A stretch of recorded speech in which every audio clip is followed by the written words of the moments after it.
Yo, Pinoy basketball fans! Binuhat na naman ni Brownlee ang Gilas. Pinaulan na ng 3 ang Macau Black Bears. Sinagip ang Gilas sa pagkatalo. Sobrang solid na overall performance din mula kay Dwight. Pag-usapan natin yan, kaya huwag na natin patagalin pa. Tara na, let's go!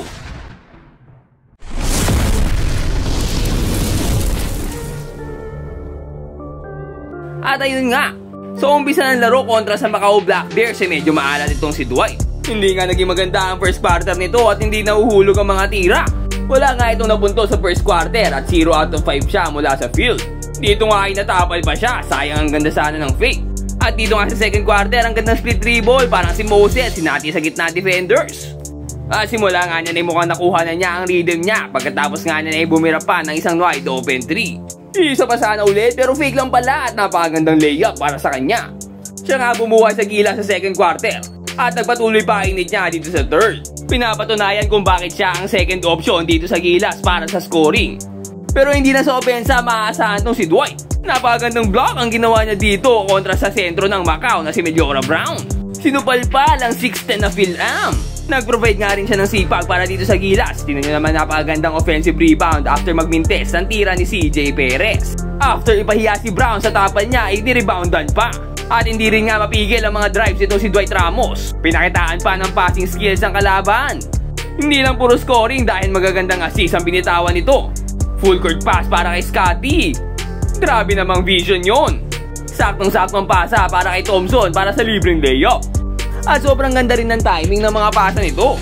Mukhang nakukuha na ng Gilas ang laro ng isa't isa. Tingnan nyo naman kasi itong napakagandang pasa na to. Wala pa si Malonzo sa pwesto, inaibitaw ng Dwight ang pasa. At saktong-sakto lang sa pagdating ng cutter na si Malonzo. Grabing overall performance nga mula kay Dwight na nakakuha ng 19 points sa 7 out of 14 shooting. Meron pang 3 rebounds yan, 5 assists, 2 steals at 1 block. Pinuno pa naman lahat ng stats. At monster game nga rin para dito kay Brownlee. First quarter pa nga lang yung nagpapakita ang Gilas na. Pinasok at sinalaksak si QMB. Pinali pa ang bola at nagkapi sa ere. At may kasama pang foul. Pinakitaan din niya lang napakagandang post moves ang kanyang defender.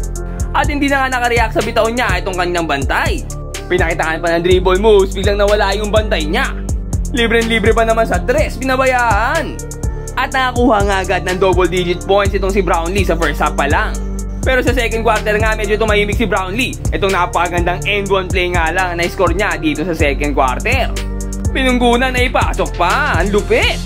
Third quarter nga hindi rin siya masyado nakascore.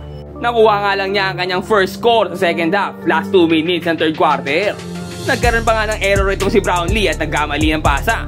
Na-intercept tuloy ng kalaban at nakagawang bola. Buti na lang nakabawi siya sa napakagandang depensa ang pinakita niya. Napakagandang block. Huli ka, boy! At sa fourth quarter ay tuluyan na nga nag-init itong si Justin Brownlee. After nga yan ng crucial 3-pointer na to na nagbigay sa kanila ng first lead of the game. Simula nga niya na mukhang nakuha na ni JB ang kanyang rhythm sa 3-pointing. At nagsunod-sunod na nga ang kanyang bitaw dito. Second 3-pointer sa fourth quarter. Naligaw pa bantay niya dito at naiwan siyang open. Naka-recover pero mainit na kamay nitong ni JB. 3 straight 3-pointers nga ang binitawan nito. Dire-diretso na nagpalaki sa kalamangan dito ng Gilas. Sobrang importante talaga ng pinapakitang laro nitong si Brownlee para sa Gilas. Siya kasi ang first option sa scoring ng ating national basketball team. Tingnan nyo naman kasi itong mga plays na ginagawa niya. Patumbanan na ipapasok pa yung tira. Halimaw talaga itong si JB.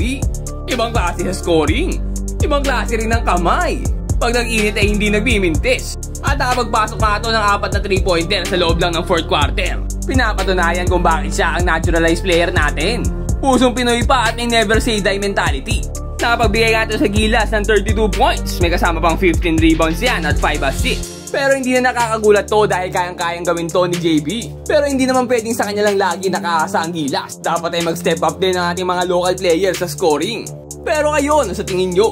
Tingin nyo ba ay may magpapatuloy ni Dwight at ni Brownlee ang ganitong klaseng laro sa FIBA Asia Cup? Sino pa kayang pwedeng maging third option pagdating sa opensa nitong Gilas team natin? Comment down below and mag-subscribe ka na rin sa ating channel para lagi kang updated sa mga basketball happenings. Ayun lang for today. Peace out and God bless.